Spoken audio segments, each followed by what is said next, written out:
Board চ্যালেঞ্জের result দেখার জন্য আমরা প্রথমে চলে আসব গুগলে অথবা ক্রোম ব্রাউজারে। আসার পর এখান থেকে আমরা পূর্বে যেভাবে রেজাল্ট দেখেছিলাম এসএসসি রেজাল্ট 2025 লিখে সার্চ দিয়ে পূর্বে আমরা যেভাবে রেজাল্ট দেখেছিলাম সেম একইভাবে আমরা রেজাল্ট দেখব। যেমন এখান থেকে আমরা ওয়েবসাইটে প্রবেশ করলাম। ওয়েবসাইটে আসার পর এখান থেকে আমাদের সম্পূর্ণ ডকুমেন্ট দিয়ে দিতে হবে।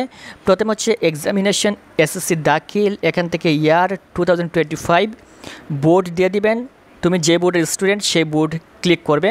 এখান থেকে রোল নাম্বার দিয়ে দিবে, তারপর নিচের করে রেজিস্ট্রেশন নাম্বার দিয়ে দিবে।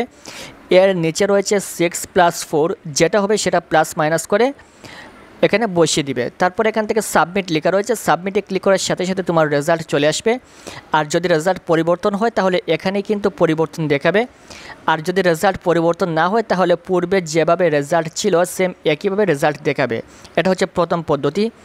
2 নম্বর যে পদ্ধতি সেটা হচ্ছে প্রথমে সরাসরি চলে আসবে প্লে স্টোরে।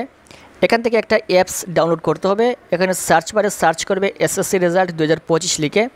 এখান থেকে প্রথম যে অ্যাপস রয়েছে এটা ইনস্টল করবে। তারপর এখান থেকে এই অ্যাপসটা ওপেন করবে।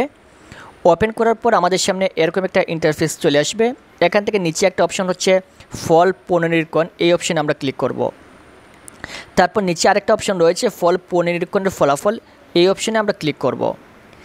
ক্লিক করার পর এখান থেকে প্রত্যেকটা বোর্ড রয়েছে ঢাকা, চট্টগ্রাম, যশোর, রাজশাহী, বরিশাল, সিলেট, কুমিল্লা, দিনাজপুর, ময়মনসিংহ, মাদ্রাসা এবং টেকনিক্যাল। তুমি যে বোর্ডের স্টুডেন্ট সেই বোর্ডের উপর এখানে ক্লিক করবে। ক্লিক করার পর পিডিএফ আকারে তোমার বোর্ডের যে বোর্ড চ্যালেঞ্জের ফলাফল সেটা খুব সহজে চলে আসবে এবং এখান থেকে তোমার রোল নাম্বার খুঁজে বের করবে এবং দেখবে তোমার রেজাল্ট পরিবর্তন হয়েছে কিনা।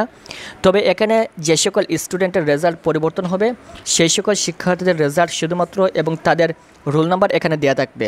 আশা করি বুঝতে পেরেছো। তোমাদের বোর্ড চ্যালেঞ্জের সকল আপডেট পাওয়ার জন্য চ্যানেলটি অবশ্যই সাবস্ক্রাইব করে রাখবেন। Thank you so much.